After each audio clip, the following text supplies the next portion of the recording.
What's going on, people of the verse? It's the Eradicator with another exciting day, guys. So many things to talk about. We've got another evocati patch with a lot of juicy meat out there and a roadmap roundup, which is also equally juicy. And this is what we're going to start with. Here, the progress tracker, which is basically showing us the different tasks that CIG are working on right now with the expected date of completion. We'll start with player item shard transition. And when I see shard, I think server meshing, because Chad McKinney always refers to shards, the kind of servers in which players are. And when shards are merging together to have larger instances, you know, that is basically the technology of server meshing. But I'm not sure if this is, but let's read the introduction here. With the introduction of fully persistent shards, items and ships that are left in the open space are bound to that shard until a player collects them and stores them into an inventory or parks a ship at a landing location. This seems more like iCache, but we'll see, right? To provide a more frictionless experience, we will implement a feature that automatically stores these freely placed items from the shard when areas are streamed out and places them into a different shard when players logs in into a new shard.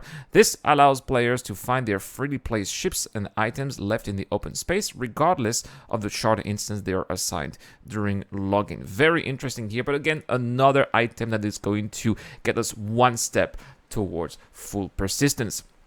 Character creator. So the first one, player shard, is also expected to be completed by Q4 of this year. So coming up really soon, at least the completion date. Character creator also for Q4. This is developing the character creator for Squadron 42 single player campaign. Now, when you are starting to develop your character creator, I don't know about you guys, but I think that it means that you are closer to release than ever before. But of course, you know, we've been waiting for so many years, so we never know, right? But that is a good sign, in my opinion. Then we have name resolving API, which is an engine implementation for entity class and name resolving service. I have no idea about what this is, so if you know, let me know in the comment section down below. The next ones are also equally very interesting because we've been waiting to see AI doing actual stuff in the verse for years. We've been seeing those demos with all of those amazing AI characters, but in the verse, in reality, they've just been very broken, right? But here we have an AI landing improvement. This enables AI ships to land and deliver reinforcement on non-structured ground areas like planetary terrain, where a predefined landing area and assistance from air traffic control is not available. Basically, this is going to allow AI to be landing outposts or just randomly out there in the world. And that is going to be extremely important for example, Quanta, when we are going to need ships to do whatever they do in their lives. And these AIs are going to be to be as realistic as possible in order to simulate what other players would do, so that, you know, we can really have the impression of being in a living, breathing universe. It's extremely important, and this is also going to be work that will be finished by the end of this quarter. The next one is also equally interesting. AI navigation links, including elevator and transit. This is going to be implementing special adapters to inform the navigation systems of potential navmesh connections offered by elevators and transit. Those systems will create potential connections that rely on specific additional conditions to be met. For example, the presence of a train, an elevator, and so on. NPCs will be able to use those connections and understand when the appropriate exit point is reached. Again, the idea is to have NPCs living their lives just like a player would, and NPCs need to be able to know that if they need to see X mission givers, if they need to go to a TDD, for example, if they need to deliver a box at a certain Dropbox, they need to be taking this elevator, they need to be taking this metro, this shuttle, they need to understand all of that, and that is what this stake is going to be. Again, scheduled to be released, or at least scheduled to finish by the end of Q4. Civilian NPC movements and improvements. Here, various improvements to the animation and behavior of civilian NPCs to make them feel less stiff and robotic, allow them to move in a more natural way. This will also be improving the appearance of their awareness of the surrounding environments and other NPCs in their vicinity. Hopefully they are not going to be merging with other NPCs or sniffing the butts of other NPCs when they are standing on chairs. That would be fantastic.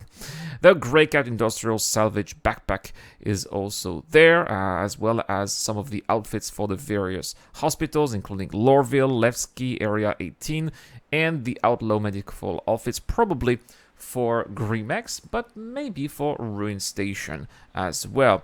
We also have a DNA head texture update, so this is going to be improving the quality of textures for the heads in Star Squadron 42 and Star Citizen, which do need to be updated. They kind of look a little bit dated now, so I'm glad to see that there's going to be an update out there.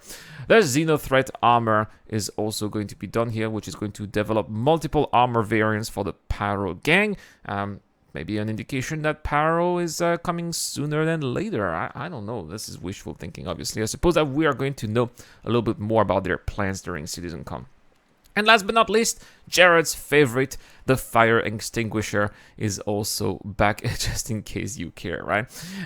Only basically a couple of items have been changed from gray to blue in the release view, and we're talking about the Grimex Clinic and the Crusader A2 Hercules Starlifter. No word, unfortunately, for the Ares Ion, even though the monthly report did say that it was art complete. So basically, the ship is complete, but they want to grab a little bit more cash, and they're waiting for the expo, I suppose.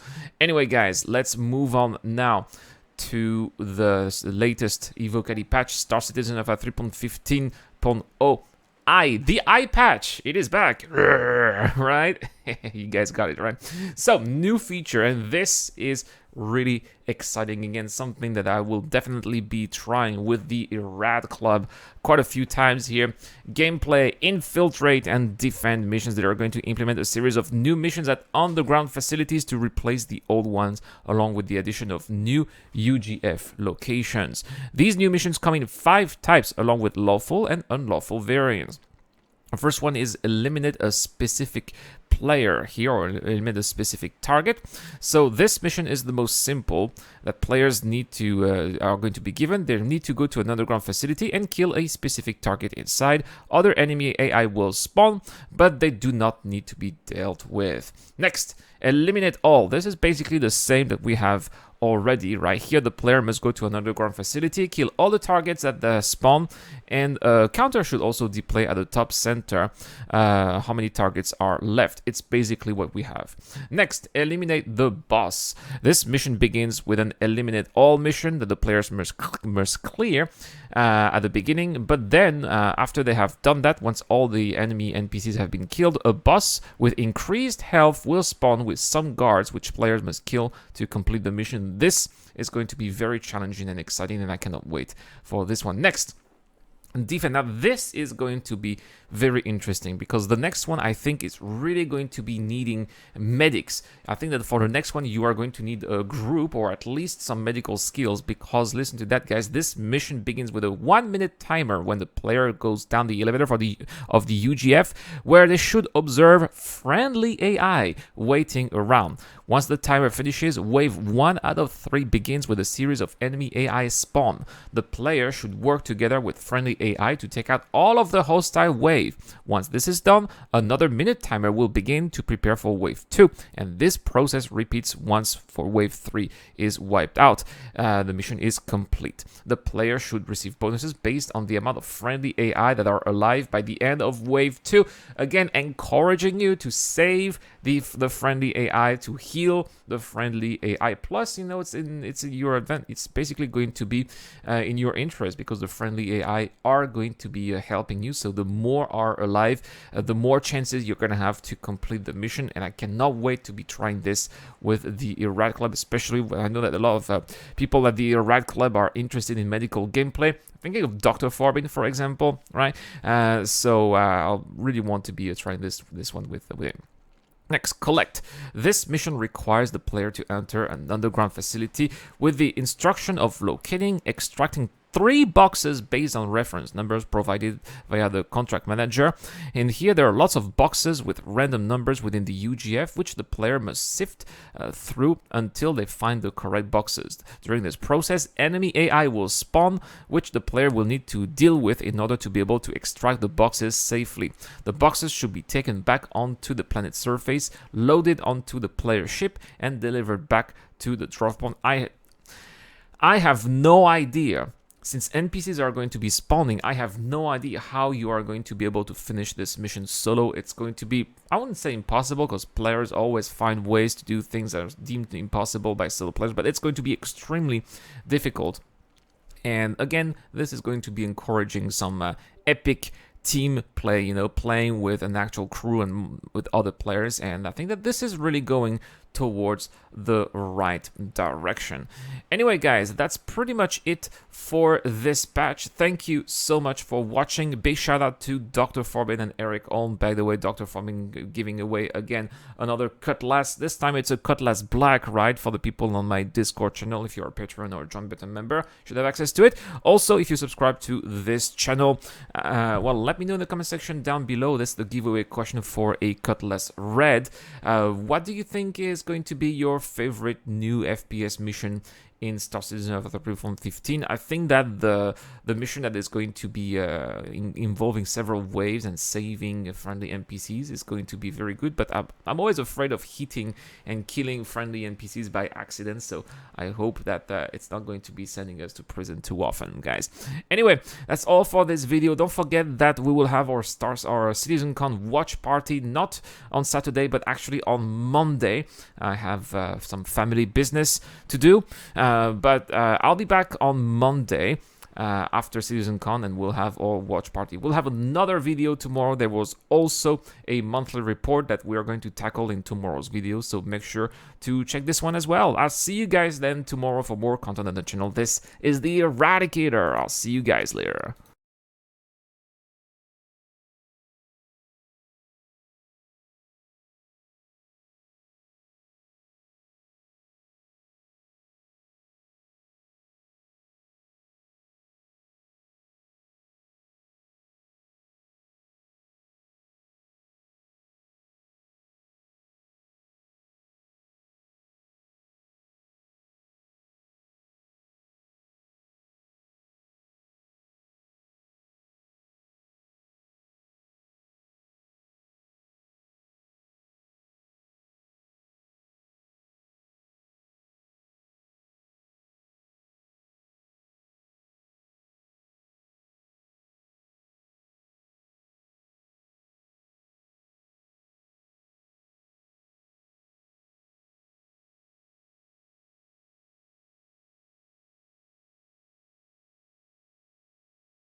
A huge shout out to everyone who's been helping me out on Patreon and via the YouTube Joint Membership program. Creating content on YouTube involves continuous circles of ups and downs, and it is when we are the lower parts of the curve that your help really motivates me to keep on going. Your contribution really does make a difference, which is why in return I try to give back by offering backers access to my private Discord channel, automatic access to exclusive giveaways, or answering your questions during the show. You can help me out with as little as $1 a month, and any help is greatly appreciated. Thank you very much for watching again. This is the Eradicator. I'll see you guys later.